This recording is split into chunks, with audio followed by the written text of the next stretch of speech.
నమస్తే, welcome to leaders war. నేను సచిన్. ఆంధ్రప్రదేశ్ రాజకీయాలు రోజు రోజుకి మరింత ఉత్కంఠగా మారుతున్నాయి. ముఖ్యంగా ఎన్నికల తేదీ దగ్గర పడుతున్న వేళ నియోజకవర్గాల్లో ఎటువంటి పరిస్థితి ఉంది, అభ్యర్థులకు సంబంధించి విజయావకాశాలు ఏ విధంగా ఉన్నాయి, ముఖ్యంగా గ్రౌండ్ లెవెల్లో ఎటువంటి పరిస్థితి ఉంది అనేది మేము అందించే ప్రయత్నం చేస్తున్నాం. అందులో భాగ్య ఈరోజు మనం మాట్లాడుకోబోతున్నాం ఉమ్మడి చిత్తూరు జిల్లాకు సంబంధించి మరో ఆసక్తికర నియోజకవర్గం నగరి.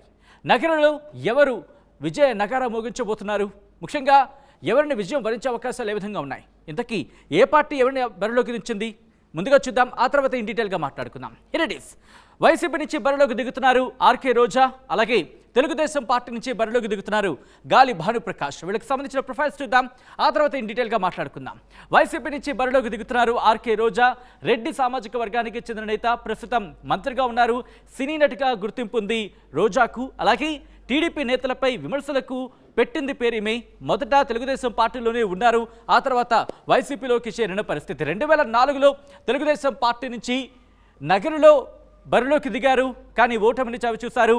ఆ తర్వాత అంటే 2009లో చంద్రగిరిలో పోటీ చేశారు, కానీ అక్కడ కూడా ఓడిపోయిన పరిస్థితి. కానీ 2014, 2019లలో వైసీపీ నుంచి నగరి బరిలో దిగారు. వరుసగా 2 సార్లు కూడా గెలిచారు రోజా. ఈసారి కనుక గెలిస్తే హ్యాట్రిక్ విజయం అవుతుంది. ఈ నేపథ్యంలో ఏం జరగబోతుందనే ఒక ఇంట్రెస్టింగ్ డిస్కషన్ మాత్రం అక్కడ జరుగుతోంది. ఇది ఆర్కే రోజాకు, వైసీపీ నుంచి బరిలోకి దిగుతున్న ఆర్కే రోజాకు సంబంధించిన ప్రొఫైల్. ఇక తెలుగుదేశం పార్టీ నుంచి బరిలోకి దిగుతున్నారు గాలి భానుప్రకాష్. ప్రొఫైల్ కనుక చూస్తే కమ్మ సామాజిక వర్గానికి చెందిన నేత, అమెరికాలో పీజీ చదువుకున్నారు, అమెరికాలో పోస్ట్ గ్రాడ్యుయేషన్ చేశారు. మాజీ మంత్రి గాలి ముద్దు కృష్ణమనాయుడి కుమారుడీన. ఇక ముద్దు కృష్ణమనాయుడు పుత్తూరు నుంచి 6 సార్లు, నగరంలో 1 సారి గెలిచారు. తండ్రి మరణంతో రాజకీయాల్లోకి ఎంట్రీ ఇచ్చారు గాలి భానుప్రకాష్. 2019 ఎన్నికల్లో పోటీ చేశారు, కానీ ఓటమిని చవిచూశారు గాలి భానుప్రకాష్. ఇది అభ్యర్థులకు సంబంధించిన ప్రొఫైల్. ఇక నగర నియోజకవర్గాన్ని క్లుప్తంగా చూసే ప్రయత్నం చేస్తే కనుక చిత్తూరు లోక్సభ స్థానంలో భాగం నగరి నియోజకవర్గం. నిండ్ర, విజయపురం, నగరి, పుత్తూరు, వడమాలపేట మండలాలు ఈ నియోజకవర్గం పరిధిలోకి వస్తాయి. మరి ఇక్కడ సామాజిక వర్గాలకు సంబంధించి ఎటువంటి కీ రోల్ ప్లే చేసే అవకాశం ఉంది, ఎటువంటి సామాజిక వర్గం ఇక్కడ కీలక పాత్ర పోషించే అవకాశం ఉంది, అట్ ద సేమ్ టైం అభ్యర్థులకు సంబంధించి విజయ అవకాశాలు ఏ విధంగా ఉన్నాయి, ఇక్కడ గెలుపుని డిసైడ్ చేసే అంశాలేంటి, ఇవి తెలుసుకునే ప్రయత్నం చేద్దాం. మా ప్రతినిధి రవి అప్డేట్స్ అందించబోతున్నారు.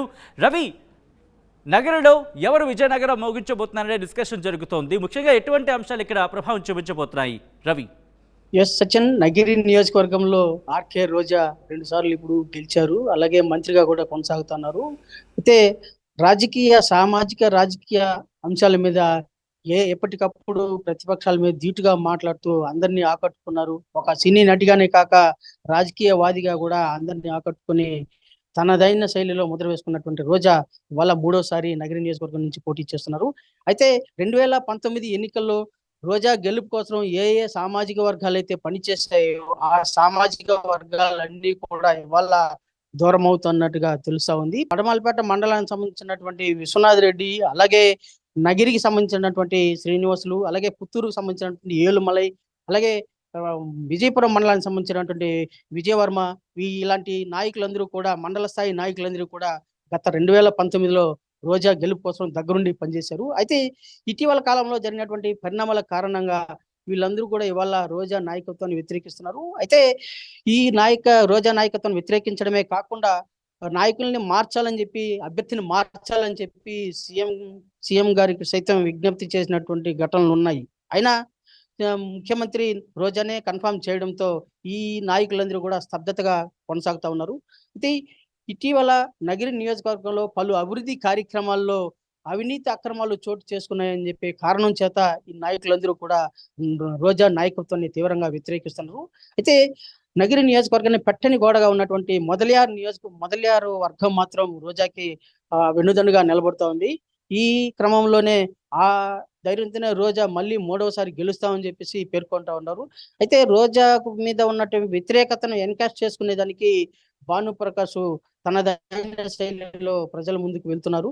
అయితే ఈ క్రమంలోనే టీడీపీలో ఉన్న ఇదివరలో దూరంగా ఉన్నటువంటి కూటమి నాయకులందరూ కూడా ఒక్కతాటిపై వచ్చి టీడీపీ అభ్యర్థి గెలుపు కోసం వాళ్ళు శ్రమిస్తుండగా, మరోవైపు కూటమిగా ఉమ్మడిగా ఉన్నటువంటి వైసీపీ నేతలందరూ కూడా ఇవాళ దూరం అయ్యారు.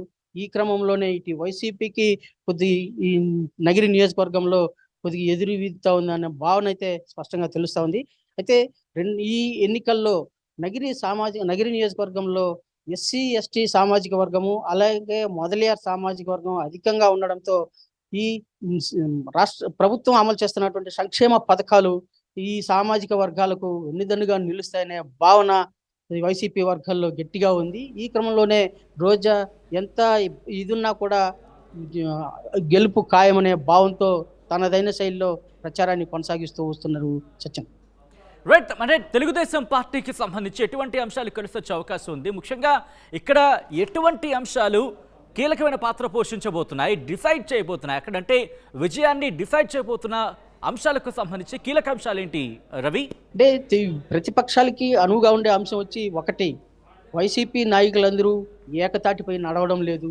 అలాగే వైసీపీ నాయకుల మీద ఉన్నటువంటి వ్యతిరేకత, అంటే అవినీతి అక్రమాలకు పాల్పడ్డారు, మైనింగ్ మాఫియా చేస్తున్నారు, ఇసుక మాఫియా చేస్తున్నారు, అలాగే ఈ అక్రమ రవాణా పాల్పడుతున్నారు. ఇలాంటివన్నీ కూడా అధికార పక్ష నాయకులు చేస్తున్నటువంటి ఈ అకృత్యాలన్నీ కూడా ప్రతిపక్ష నాయకులకు ఈ ఎలక్షన్ కి దానికి ఈ ఎన్నికల ప్రచారాస్త్రంగా మారే అవకాశం ఉంది Sachin. Right Ravi, thanks for the update. So మొత్తంగా అయితే మాత్రం నగరంలో ఎవరు విజయ నగారా మోగించబోతున్నారనే అంశానికి సంబంధించి మాత్రం ఆ ఉత్కంఠకర డిస్కషన్ మాత్రం జరుగుతోంది. మే 13న ప్రజలు డిసైడ్ చేయబోతున్నారు ఎవరిని తమ ఎమ్మెల్యేగా అసెంబ్లీకి పంపించబోతున్నారని. At the same time June 4న ఫలితాల రోజు చూద్దాం ఎవరు ఎమ్మెల్యేగా అసెంబ్లీలోకి అడుగు పెట్టబోతున్నారనేది.